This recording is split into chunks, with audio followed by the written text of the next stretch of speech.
السلام عليكم ورحمة الله وبركاته يا أحلى أخوات في الدنيا، يا رب تكونوا بخير دايما.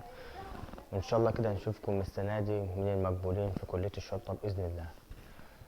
مبدئيا كده هتكلم في الفيديو ده عن تفاصيل التقديم لكلية الشرطة والكلية الحربية وميعاد التقديم، هنقدم امتى. تمام. إن شاء الله يا جماعة التقديم هيكون في شهر 8. تمام. كلية الشرطة في شهر 8 وكلية حربية في شهر 7 أو أواخر شهر 7. تمام. كلية الشرطة يا جماعة بتبدأ بالظبط، يعني السنة اللي فاتت كانت التقديمات بتاعتها يوم 15/8، يوم 15/8. بس عندنا احنا هنا هنتكلم عن متخصصين، وهتكلم عن ثانوية عامة، وهتكلم عن الحقوق، بتوع حقوق. تمام. لأن كل واحد فيهم ليه ميعاد. تمام. فعندك انت كلية الشرطة في حقوق كان الميعاد بتاعها يوم 16/8. ثانوية عامة كانوا دفعتين، دفعة 2021 و 2022. 2021 كانت يوم 15، و2021 كان قبلها بحركة 5-6 أيام. تمام. يعني ممكن نقول مثلا 10/8 أو 11/8 في الحدود دي. فهي التقديمات أصلا كلها في شهر 8. تمام. بتوع حقوق دول كانوا من اول ما فتحت اصلا اكاديميه الشرطه من يوم 15/8 بتكون ميعاد حقوق مع متخصصين، يعني هم حقوق ومتخصصين دول في ميعاد واحد. ثانويه عامه دفعه 2021 ودفعه 2022 دول في ميعاد تاني، كل واحد فيهم في ميعاد. تمام. يعني انت لما تيجي تقدم وانت خريج كليه حقوق، تمام، فاعمل حسابك ان ميعادك هيكون يوم 15/8 يوم 20/8 في الحدود دي. تمام. ده ميعاد التقديمات. ماشي. هنتكلم دلوقتي عن ايه الحاجات اللي انت تجهزها للتقديمات. تمام. انت دلوقتي طالب ولسه متخرج، سواء من ثانويه عامه او من حقوق او من اي كليات تانية، وان شاء الله هنزل لكم في فيديو التخصصات المطلوبه بناء على كل سنه. تمام. فانت دلوقتي عايز تقدم على السنه اللي جايه مثلا وهتخلص ان شاء الله، ايه الحاجات اللي تبدا بيها دلوقتي تعملها؟ اول حاجه تعملها ازاي تعدي التحريات بتاعتك. بس التحريات دي يعتبر يعني هنقوله 70% من التقديم في كلية الشرطة تحريات، وال30% اختبارات بقى. تمام. تمام. طب انت كل اللي عليك ايه اللي انت تعمله، ايه اللي هتعمله عشان تعدي التحريات بتاعتك دي؟ هقول لك انا هتعمل ايه. لو مش معاك اي حد، يعني انا هكلمك دلوقتي على اساس انك انت معاك البيانات بتاعت عمامك وعماتك، خوالك خالاتك. تمام. اولاد العم وازواجهم، بنات العم وازواجهم. تمام. اولاد الخال وزوجاتهم، اولاد الخاله وازواجهم. تمام. وبنات الخاله وازواجهم. تمام. انت بقى معاك حد يجيب لك المعلومات دي.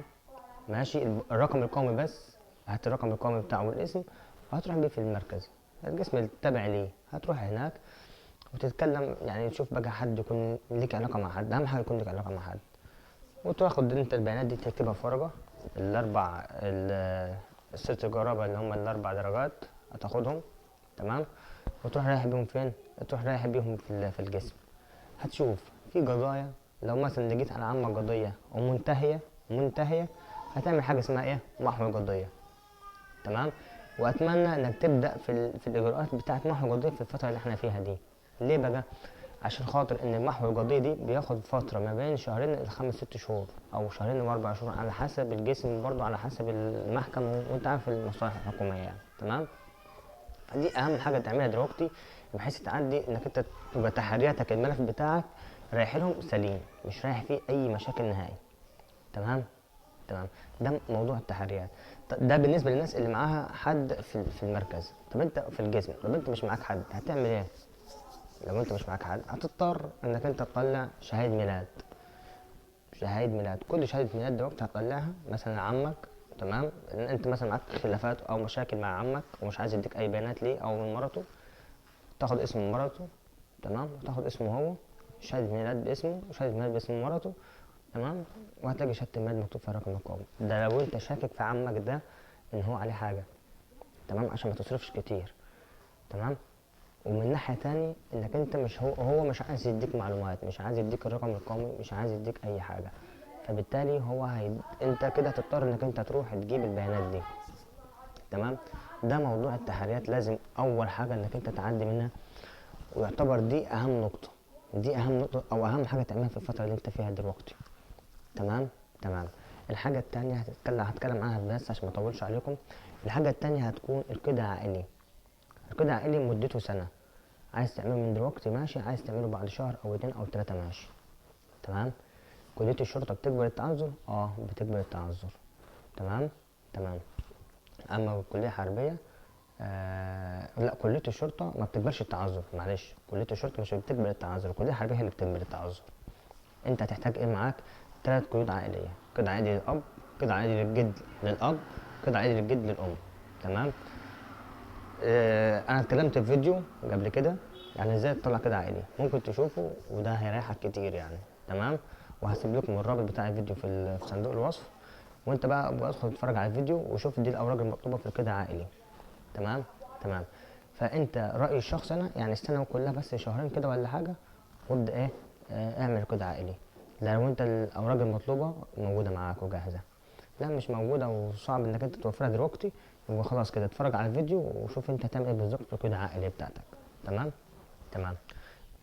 كده يعتبر الفيديو بتاعنا خلص، لان انا اصلا مش هتكلم كتير في المواضيع النهارده عشان ما اطولش عليكم، بس هو ده كل اهم حاجه، ده يعتبر اهم حاجه انك انت تخلص موضوع التحريات. انا كده في الفيديو ده اتكلمت عن مواعيد التقديم. تمام. واتكلمت عن التحريات واهم حاجه تعملها دلوقتي، واتكلمت عن كده عادي او ايه الورق المفروض انك انت تعمل في الفتره اللي احنا فيها دي بس.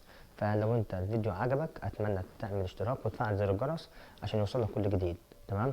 وانا ان شاء الله كل يوم من النهارده هصور لكم فيديو 2. انا هدفي من القناه دي والله هو هدف واحد بس، ان انا اساعد اخواتي واساعدكم انتوا. تمام.